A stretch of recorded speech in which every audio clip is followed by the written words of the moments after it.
currency crisis, striking doctors and opposition protests. It's a year since the ouster of Zimbabwe's strongman Robert Mugabe, and the country's troubles are far from over. The new government's hoping an ambitious reform programme can help change its economic fortunes. Unfortunately, soaring inflation and mounting debts mean progress of reform has been slow. I spoke to the man tasked with getting Zimbabwe's economy back on track. The Finance Minister, Mthuli Ncube, has just delivered his first budget and told me his plan to tackle the country's economic problems. The budget recognizes that we have a twin deficit challenge, which is that we have a fiscal deficit as well as a current account deficit, but also we need to deal with our external arrears in terms of debt restructuring. So two things that are confounded, or rather, magnified by the arrears. Right, so the budget deficit, though, you can deal with by, you can't really cut too much because the nation is already extremely poor and further cuts would hit the hardest hard. Well, my approach there has been twofold. One is obviously budget cuts in terms of the wage bill rationalization. And on that front, the president of the country, His Excellency Mnangagwa, is leading from the front. He cut his salary by 5%. We all cut our salaries by 5% as ministers to show leadership in terms of cost containment, in terms of austerity. We've also expanded the revenue base by following on the informal sector, which is expanded, by the way. The economy is 40% bigger than we thought.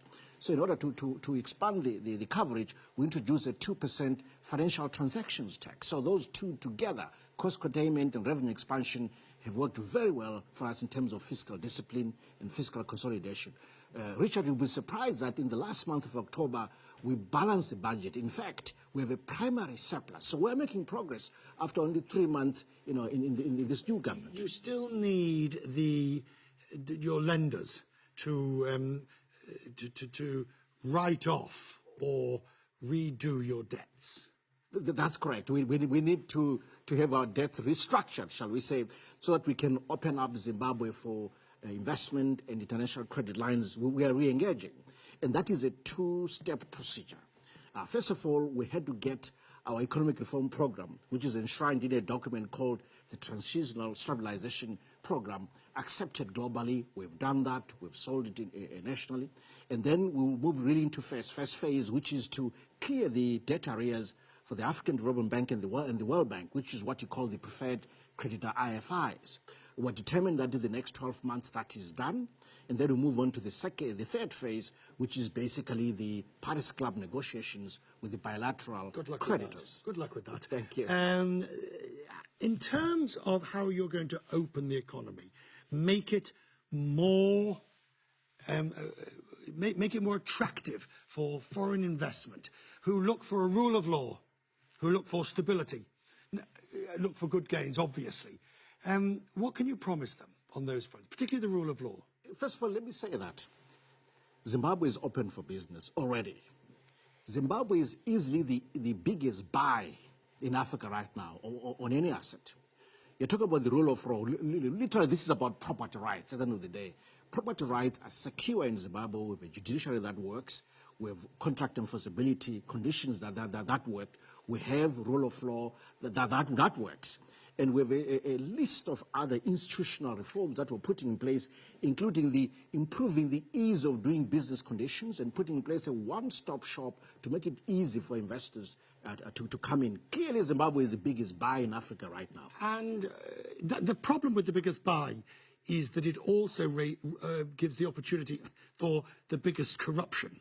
You're aware of that. The more opportunity and a nation opening up, a selling off of assets can give. We saw it in Russia. We've seen it elsewhere. It's not new. You're familiar with it.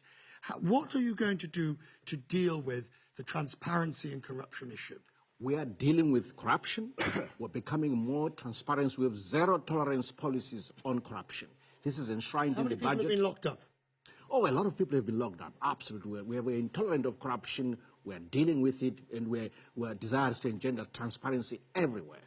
We've said so in our budget, we've said so in our TSP, or Transitional Stabilization Program, and in our Vision 2030, which seeks to put Zimbabwe in upper middle income status by that date. We have zero tolerance on corruption. Can you understand why some might be at least sceptical, some would even be cynical, though, at the ability of Zimbabwe to clean up the economy and to run a well-ordered economy.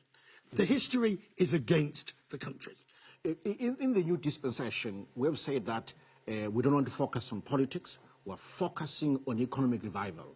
That's why we have launched this new stabilization program, and, as an enactment, program for our Vision 2030. We're focusing on the economy. We're determined to put it on the right path for prosperity and for investors to profit from, as long as they work with us.